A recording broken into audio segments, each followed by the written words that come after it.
Hello everyone, welcome to my channel. I hope everyone is having a wonderful day. Before starting the video, please go ahead and hit the subscribe button and give this video a like up. The bold and the beautiful spoilers reveal that Bill Spencer has pretty much forgotten about Penelope Poppy Nozoa. With Poppy being MIA, she is overdue for a bombshell storyline. Could Luna Nozoa's betrayal and killer brain job send Poppy spiraling? Will Poppy end up snapping and becoming an even bigger villain than Luna? Keep reading and let's talk about the possibilities. B&B spoilers reveal that Luna was arrested after getting busted. Luna killed her own possible bio-dad, Tom Starr. Luna also murdered her good friend, Paul Hollis Hollister, and kept a drugged Steffi Forrester Finnegan in a cage. Thankfully, John Finn Finnegan, Tanner Novlin, doesn't do what he's told. Finn listened to his gut and found Steffi as Lily Finnegan. Naomi Matsuda tackled Luna. Afterward, Luna had to confess to her jailed mom that she was responsible for all the crimes. Not only that, but Luna was framing her own mom. Over with Bill Spencer, Don Diamond. He was all into Poppy for months. Then Bill found out about Luna's crimes. Even though Poppy still cares deeply about Bill, it was agreed that it was best for her to move out. Poppy warned Katie Logan, Heather Tom, that she hasn't given up on Bill. At the same time, we haven't seen or heard from Poppy lately. The bold and the beautiful spoilers reveal that Lai and Poppy were feuding for decades. After Poppy was framed and cleared, Lai felt terrible for her sister's ordeal.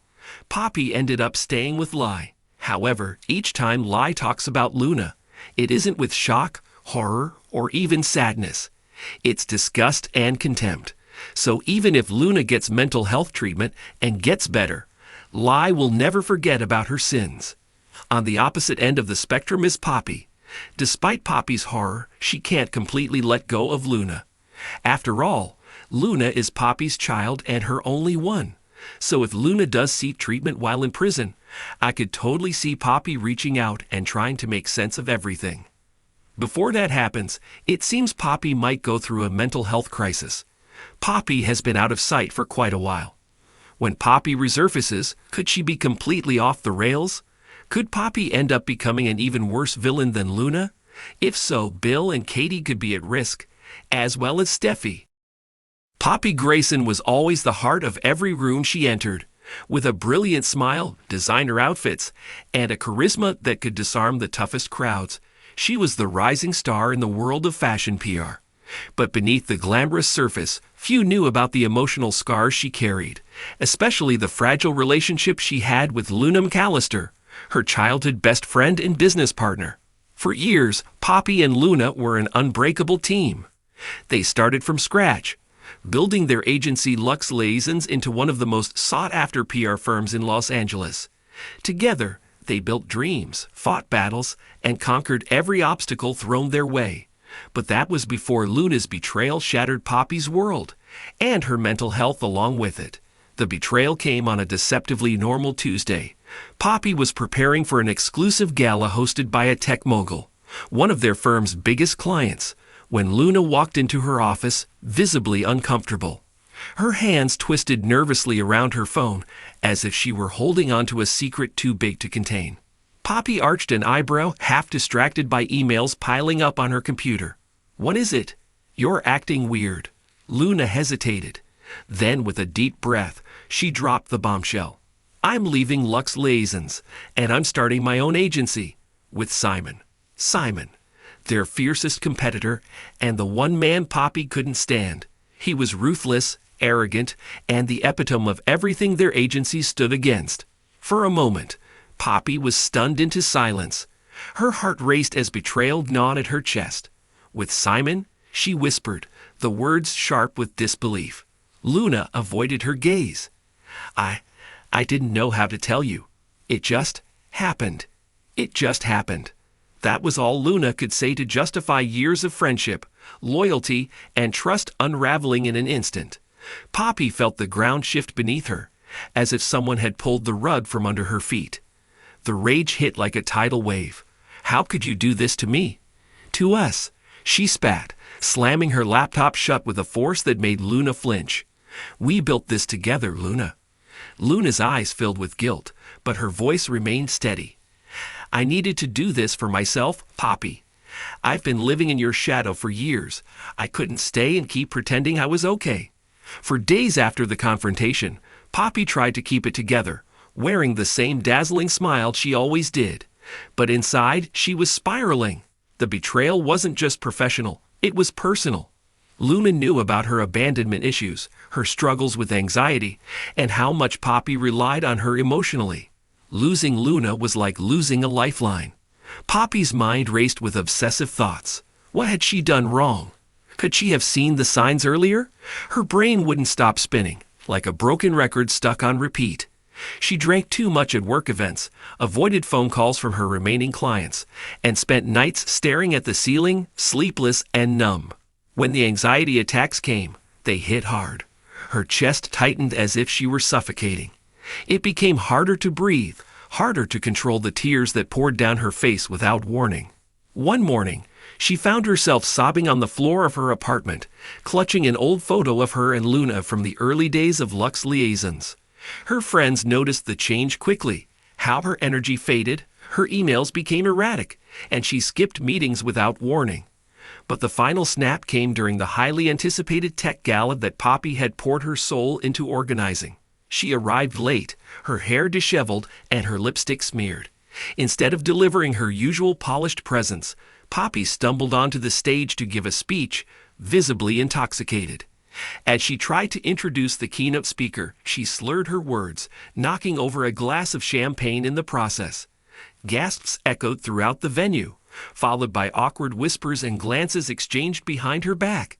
At the edge of the crowd, Poppy spotted Luna standing next to Simon. They were laughing. Whether at her or something else didn't matter. In that moment, something inside Poppy snapped. "You think this is funny, Luna?" Poppy shouted from the stage, pointing an unsteady finger at her former friend. "I gave you everything, and this is how you repay me." The room fell into stunned silence.